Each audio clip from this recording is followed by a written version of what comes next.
नमस्कार, मैं रवीश कुमार। आप देख रहे हैं हमारा नया चैनल रवीश कुमार नई सड़क। उम्मीद है आपने इस चैनल को भी सब्सक्राइब कर लिया होगा रवीश कुमार ऑफिशियल की तरह।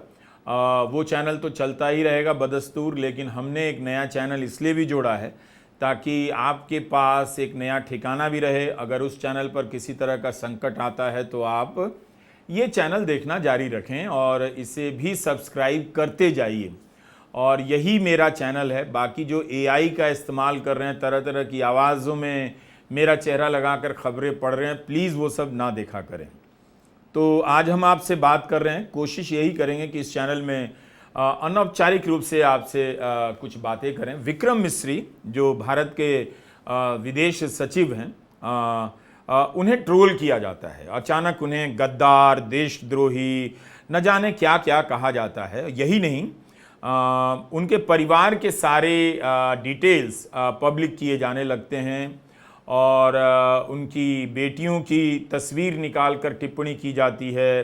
उनके बारे में, उनके जो काम है, उनकी अपनी ज़िंदगी है, जाहिर है वो पिता के पेशेवर काम से कुछ अलग कर रही होंगी, सबका अधिकार बनता है। तो उनके काम को चुनकर और उन्हें देशद्रोही बताया जाने लगा। आदत तो रही नहीं होगी विदेश सेवा के लोगों को इस तरह की ट्रोलिंग की, लेकिन वो इस बीच में फंस जाते हैं और भयानक ट्रोलिंग उनकी होती है। इससे हम लोग रिलेट कर सकते हैं कि 2014 के बाद से हम सभी की अपनी निजी जानकारियां साझा की गई। इस दौरान मेरा भी फ़ोन नंबर साझा किया गया और लोग गंदी गंदी गालियां देते रहे, धमकियां देते रहे।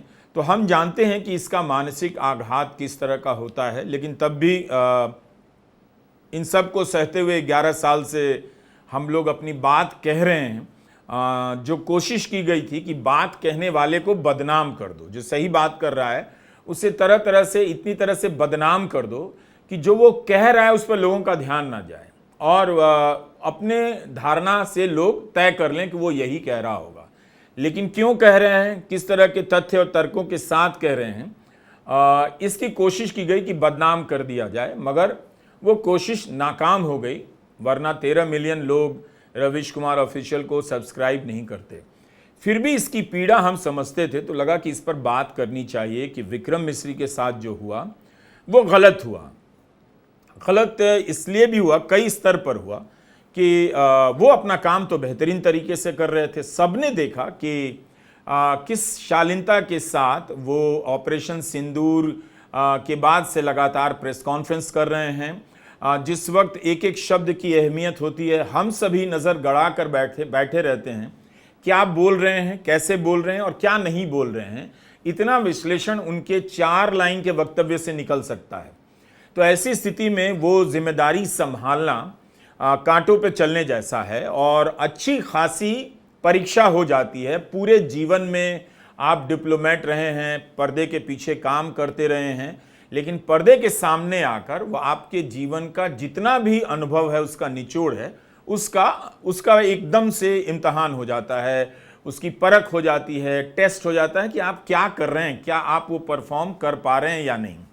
तो विक्रम मिस्री तो बहुत शानदार तरीके से अपना प्रदर्शन कर रहे थे। अब हुआ ये कि सीज फायर की घोषणा हो जाती है। इसमें उनका तो कोई रोल नहीं है, वो घोषणा किसी और स्तर पर हुई होगी। इनका काम है उसे सामने रखना कि उस घोषणा में क्या कहा गया है और क्यों हुई है, एक संक्षिप्त जानकारी देकर जाते हैं। अब जो समर्थक लोग हैं, जो ट्रोल की जो पूरी सेना है, वो क्यों पीछे पड़ जाती है, ये कौन लोग हैं, क्यों विक्रम मिस्री को टारगेट करते हैं, ये समझने की ज़रूरत है। तो कुछ ट्रोल के अकाउंट हमने भी देखे, उससे पता चलता है कि ये सभी मोदी समर्थक हैं और पाकिस्तान के खिलाफ गोदी मीडिया जिस तरह का झूठ फैला रहा था, उससे कुछ दिन पहले तक ये काफ़ी उत्साहित थे और इन्हें लग रहा था कि ये युद्ध एक निर्णायक मोड़ की तरफ जा रहा है। लेकिन सीज फायर का फैसला तो किसी और ने किया, उसकी घोषणा तो ट्रंप साहब ने की, उसके बाद भारत की तरफ से उसकी घोषणा हुई। तो वो गुस्सा कहाँ निकालते? ये वो लोग हैं जो प्रधानमंत्री नरेंद्र मोदी की तारीफ में पोस्ट करते हैं, उन्हें 2.0 नरेंद्र मोदी, 3.0 लिखते हैं, 4.0 लिखते हैं, वो उनके आदर्श हैं। और उन्हीं के बिहाफ पर ये सब काम करते हैं।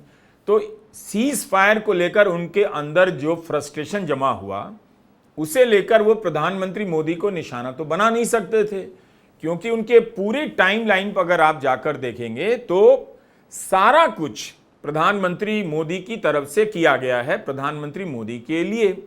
तो इन्होंने एक बलि का बकरा चुना, विदेश सचिव विक्रम मिस्री को, और उन्हें गालियां देनी शुरू कर देते हैं। उनकी बेटी के बारे में टिप्पणी की जाती है, बेटी अलग पेशेवर हैं और उनका अपना काम है, होना भी चाहिए, उनकी बेटी है, वो अपनी जिंदगी चाहे जैसे जिए, वो पिता की जिंदगी के बंधनों से क्यों बंधी रहें। किसी की भी बेटी किसी पिता की जिंदगी के बंधनों से बेटी या बेटा नहीं बंधा रह सकता है, तो वो अपनी जिंदगी अपना रास्ता तय करेंगे। वो एक दूसरी उम्र में है, पिता एक दूसरी उम्र में है, दोनों का पेशा अलग है। लेकिन बेटी के काम को निकाल कर ये उन्हें बदनाम किया गया कि ये देशद्रोहियों का परिवार है, ये है वो है। तो आदत तो थी नहीं। तो विक्रम मिस्री ने अपने अकाउंट को, सोशल मीडिया अकाउंट को प्राइवेट किया।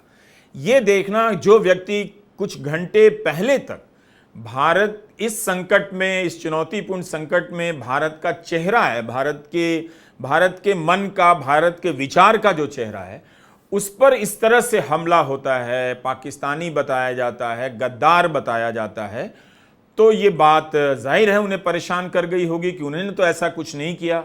उन्होंने जो देश के प्रति उनका कर्तव्य था वही पूरा किया। तो लेकिन हम सब जो इस ट्रोल से गुजरे हैं, 2014 से गुजरते रहे हैं, उस पीड़ा को समझते हैं कि, और उस ट्रोल तंत्र को भी समझते हैं कि ये ट्रोल तंत्र राह चलते लोगों का नहीं है, ये एक पॉलिटिकल सिस्टम का पार्ट है, उसका बहुत आंतरिक हिस्सा है। ऐसा नहीं कि कोई सड़क पर जा रहा है और मेरा वीडियो देखकर गालियां देने लगता है, वो असहमति जता देगा, कह देगा कि ये बात आपकी पसंद नहीं आई, आपने ऐसा क्यों किया। लेकिन ट्रोल की भाषा जो है वो गालियों वाली अब एक राजनीतिक पैटर्न की भाषा हो गई है। तो हम जानते हैं कि ये ट्रोल कौन है करने वाले हैं। अब आप देखिए कि पिछले सरकार किस तरह से साथ छोड़ती है विक्रम मिस्री का। जरूर आईएएस एसोसिएशन ने निंदा की, आईपीएस एसोसिएशन ने निंदा की, और भी भारतीय सेवा के संगठनों ने इस घटना की निंदा की। विक्रम मिस्री विदेश सचिव के पक्ष में अपना समर्थन जताया। लेकिन अब आप बताइए कि पुलिस संघ के जो बड़े बड़े आईपीएस ऑफिसर हैं, उन्होंने एक्शन क्यों नहीं लिया? अगर इसी तरह का ट्रोल कोई दूसरा व्यक्ति प्रधानमंत्री मोदी को लेकर कर दे तो कितने लोगों के खिलाफ एफआईआर हुई है, कुछ लोग जेल भी गए हैं मोदी और योगी के खिलाफ टिप्पणियां करने के लिए, ट्रोल की भाषा में टिप्पणियां करने के लिए। तो पुलिस ऑफिसर सिर्फ बयान जारी कर रहे हैं। मुझे ये बहुत बात विचित्र लगी कि आप पुलिस ऑफिसर हैं, आपके ही नोटिस से हम लोगों के अकाउंट बंद हो जाते हैं, सोशल मीडिया के अकाउंट बंद हो जाते हैं, बहुत सारे किसानों के अकाउंट बंद हो जाते हैं आईएएस डीएम के नोटिस से, आईपीएस के नोटिस से, और आप केवल निंदा कर रहे हैं। इसमें बात क्या है? इसलिए कि आप सिर्फ निंदा कर रहे हैं, लेकिन आपको पता है कि ये ट्रोल कौन है, और ये ट्रोल अब आपके ऊपर, आपके परिवारों के ऊपर पलट कर जब आए, तब आप सिर्फ निंदा कर रहे हैं। निंदा तो हम लोग करेंगे, हम लोगों ने निंदा की भी, निंदा विपक्ष के नेताओं ने की, अखिलेश यादव ने की, सचिन पायलट ने की, उमर अब्दुल्ला ने की, असदुद्दीन ओवैसी ने की, तमाम नेताओं ने की कि विदेश सचिव विक्रम मिस्री को इस तरह से टारगेट करना गलत है, निंदनीय है। लेकिन क्या विदेश मंत्री ने की? क्या मोदी सरकार के किसी मंत्री ने की किसी ने? तो आईएएस और आईपीएस एसोसिएशन से हमारा सवाल है कि आपने एक्शन क्यों नहीं लिया, और इन ट्रोल अकाउंट को आपने बंद क्यों नहीं कराया? जो आधिकारिक सूचना गूगल को, ट्विटर को आप भेजते हैं अपनी कलम से, वैसी सूचना इनके बारे में आप क्यों नहीं भेज सके बंद करने के लिए कि ये हमारे ही सेवा के अधिकारी का अपमान कर रहे हैं, उनके परिवार पर हमला कर रहे हैं? तो ये बताता है कि हमारी नौकरशाही भी इस ट्रोल, राजनीतिक ट्रोल का जो तंत्र है उसके सामने विवश हो गई है, कमजोर हो गई है। यह ज्यादा दुखद है। आपके स्क्रीन पर अमित मालवीय, जो बीजेपी के आईटी सेल हैं, उसके प्रमुख हैं, उनका ट्वीट है, तो मैं शब्दशः नहीं पढ़ रहा हूं, इनके ट्वीट का सार यही है कि जिन अकाउंट से विक्रम मिस्री को टारगेट किया गया वो उतने महत्वपूर्ण नहीं हैं, उनकी टाइमलाइन से इस तरह की ट्रोलिंग नहीं गुजरी है। उनकी बातों से मेरी असहमति है। आप सब जानते हैं कि उनकी क्या भूमिका रहती है। हमने भी कुछ ऐसे अकाउंट देखे जिन्हें 16,000 लोग फॉलो करते हैं। मोहम्मद ज़ुबैर ने बताया एक अकाउंट के बारे में जिन्हें 1 लाख से ज़्यादा लोग फॉलो करते हैं। तो इतने बड़े बड़े अकाउंट हैं जिन्होंने विक्रम मिस्री को निशाना बनाया। मेरा जो सवाल है कि अगर आईपीएस एसोसिएशन, आईएएस एसोसिएशन निंदा कर रहा है, विक्रम मिस्री के साथ खड़ा है, तो एक्शन क्यों नहीं ले रहा है, जांच क्यों नहीं कर रहा है? ये कौन लोग हैं जो विदेश सेवा के एक शालीन अधिकारी के परिवार का डिटेल निकाल कर साझा कर रहे हैं? अब तो मोहम्मद ज़ुबैर के डिटेल भी निकाल कर पब्लिक किए जाने लगे हैं। तो ये कौन लोग हैं जो इस तरह से कर रहे हैं? इनका मनोबल क्यों बढ़ता है? इन्हें कौन सपोर्ट करता है और कौन इनके लिए चुप रह जाता है? अमित मालवीय का जो ट्वीट है वो बता रहा है कि वो एक तरह से ट्रोल के खिलाफ नहीं लग रहा है। वो ये धारणा बनाने की कोशिश कर रहे हैं कि विक्रम मिस्री के साथ जो हुआ वो कुछ मामूली सा हुआ। अगर इतना मामूली होता तो इतने पुराने ऑफिसर हैं, जिंदगी में उन्होंने कई तरह की चुनौतियां देखी ही होंगी, तब फिर विक्रम मिस्री प्राइवेट क्यों कर रहे हैं? क्यों? क्योंकि उनका संडे हो गया होगा खराब, क्योंकि उन्हें आदत नहीं है। इतना मानसिक आघात उनके और उनके परिवार को पहुंचा होगा जिसका अंदाजा मैं लगा सकता हूं। तो ये मेरा बड़ा सवाल है कि नौकरशाही पूरी तरह से कमजोर पड़ गई है ये ट्रोल तंत्र के सामने। ये तब जरूर शक्तिशाली नजर आती है कि अगर हम गलती से कोई ट्वीट कर दें तो हमारे ट्वीट को डिलीट कराने के लिए नोटिस चला जाएगा, हो सकता है एफआईआर भी तुरंत हो जाए और कुछ एक्शन हो जाए, और यह होता ही रहता है। लेकिन इन ट्रोल के खिलाफ कोई एक्शन नहीं हुआ। भारत सरकार के किसी मंत्री ने नहीं कहा, विदेश मंत्री ने नहीं कहा। तो यह दूसरी बात है नोट करने की। अब एक तीसरी बात है नोट करने की कि राष्ट्रीय महिला आयोग ने निंदा की है।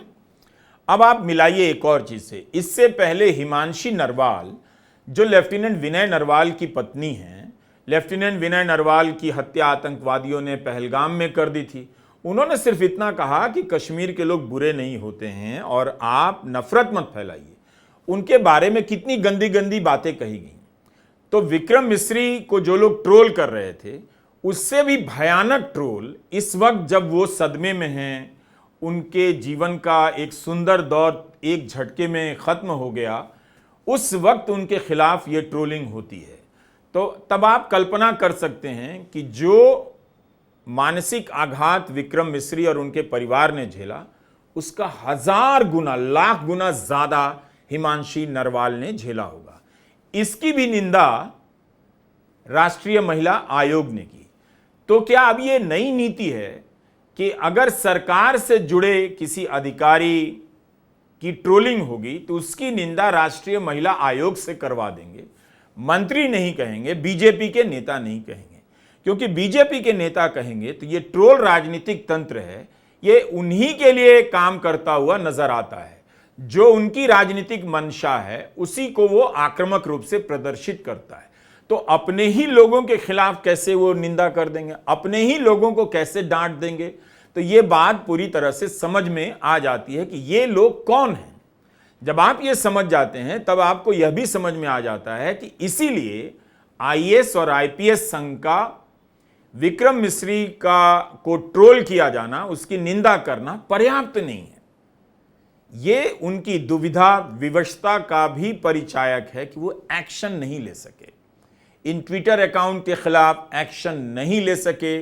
ये चिंता की बात है। अगर इस ट्रोल आर्मी से भारत की शक्तिशाली नौकरशाही खुद को नहीं बचा सकती है तो आप समझिए कि उनके ईडी सीबीआई में रहते हुए कितने ही निर्दोष लोगों के खिलाफ केसेस हो गए, जेल में डाल दिए गए, जमानत नहीं मिली, लोगों पर अत्याचार हुआ, विपक्ष पर अत्याचार हुआ। और अब जब नौकरशाही के बड़े बड़े चेहरों के खिलाफ अत्याचार हो रहा है तो नौकरशाही भी एक्शन नहीं ले पा रही है। तो ये जो रचना बनाई गई इस राजनीति के लिए, उसमें सब फंस रहे हैं, सब कट रहे हैं, सब मर रहे हैं। ये अच्छी बात नहीं है। इस मामले में कम से कम विक्रम मिस्री के मामले में जब देश एकजुट है सरकार के साथ और उस सरकार का चेहरा, एकमात्र चेहरा विक्रम मिस्री हैं, उनके साथ अगर नौकरशाही साथ खड़े होकर कार्रवाई नहीं करती है तो बहुत दुखद है। तो इसलिए लगा कि इस ट्रोल संस्कृति पर बात करनी चाहिए कि ये ट्रोल आम लोग नहीं हैं, ये ट्रोल जो हैं वो राजनीतिक सिस्टम का पार्ट हैं। इसलिए इनके खिलाफ यही आईपीएस जो निंदा कर रहे हैं इनके काम के खिलाफ एक्शन नहीं ले रहे हैं, इनके ट्वीट को बंद कराने के लिए नोटिसेस जारी नहीं कर रहे हैं, इतने मजबूर हो गए। ये हालत है इस नौकरशाही की। तब आप सोचिए कि विक्रम मिस्री का इस स्थिति में होना कितना अकेला होगा, अकेलापन का सामना कर रहे होंगे वो। तो ये एक बात है, ये वो अफसर हैं। अब मैं आता हूं गोदी मीडिया पर। तो विक्रम मिस्री वो अफसर हैं जो अपनी बात इस संकट के वक्त शालीनता से, संक्षिप्त रूप से और संतुलित रूप से रख रहे थे। उन्हें पता था कि एक शब्द फिसल गए तो समस्या हो सकती थी, भारत सरकार के लिए समस्या हो सकती थी। और अगर मीडिया भारत सरकार के पक्ष को और विस्तार देता इस संकट के वक्त में तो शायद भारत को और फायदा होता। लेकिन गोदी मीडिया क्या कर रहा था? गोदी मीडिया भी उन्हें ट्रोल कर रहा था। किस तरह से? क्योंकि उनकी कही गई बातों को छोड़कर, आधिकारिक बातों को छोड़कर गोदी मीडिया ने अनाप शनाप खबरें फैलानी शुरू कर दी। अब इससे क्या हुआ? इससे हुआ क्या कि पूरी दुनिया में गोदी मीडिया के कारण, गोदी मीडिया का तो मजाक उड़ ही रहा था, भारत के पक्ष का भी मजाक उड़ने लगा। भारत के पक्ष को लेकर संदेह बढ़ गया कि आधिकारिक रूप से विक्रम मिस्री तो ये कह रहे हैं, लेकिन गोदी मीडिया के एंकर तो ये कह रहे हैं। दोनों में जमीन आसमान का अंतर हो गया। इसके बाद भी विक्रम मिस्री लास्ट बैट्समैन की तरह क्रीज पर टिके रहे, उन्हें मीडिया का साथ नहीं मिला और अपनी तरफ से बेहतरीन तरीके से संचार करते रहे दुनिया के साथ, देश के साथ। उस व्यक्ति के साथ इस तरह का बर्ताव किया गया है जो बहुत ही निंदनीय है। लेकिन हम और आप निंदा करें, हमें तो करनी ही चाहिए निंदा, आपको भी करनी चाहिए। लेकिन आईएएस और आईपीएस एसोसिएशन को एक्शन लेना चाहिए। निंदा हम कर लेंगे, एक्शन आप लीजिए, क्योंकि आप एक्शन लेने की कुर्सी पर बैठे हैं। आपकी कलम हम जैसे निर्बल लोगों के खिलाफ तो तुरंत चल जाती है, जो हम सत्ता के सम्मुख खड़े होकर प्रश्न करते हैं।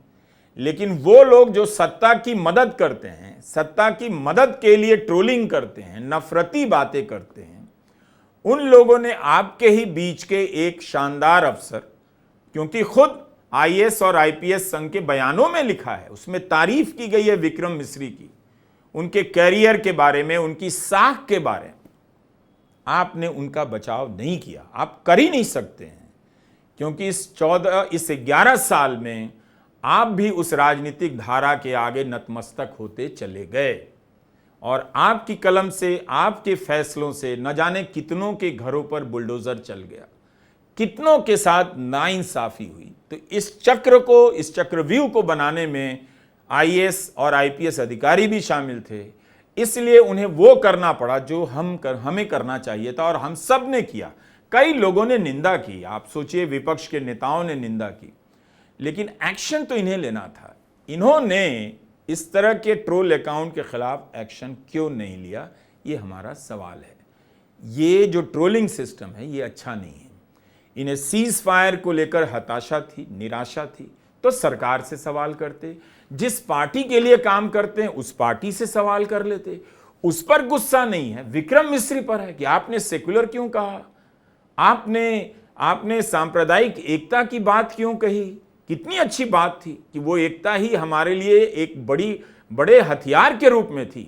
हम सिर्फ हवाई जहाज और सैनिकों के दम पर नहीं लड़ रहे थे, बल्कि अपनी एकता से उनके पीछे भी खड़े थे और उनका मनोबल बढ़ा रहे थे। तो उनका मनोबल बढ़ाने वाला गलत कैसे हो सकता है?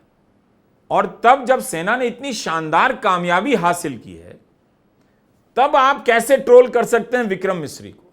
क्या विक्रम मिस्री ने सेना की कामयाबी को कुछ कम बताया? कभी कम नहीं बताया। तब क्यों आप विक्रम मिस्री को ट्रोल कर रहे हैं? सीज फायर हो गया तो आप प्रधानमंत्री मोदी से पूछिए, रक्षा मंत्री राजनाथ सिंह से पूछिए। तो यही एक अनौपचारिक टिप्पणी थी। तो इसी तरह से बातें होती रहेंगी। रवीश कुमार नई सड़क NAISADA की आप ज़रूर फॉलो करते रहिए और सब्सक्राइब कर लीजिए। नमस्कार।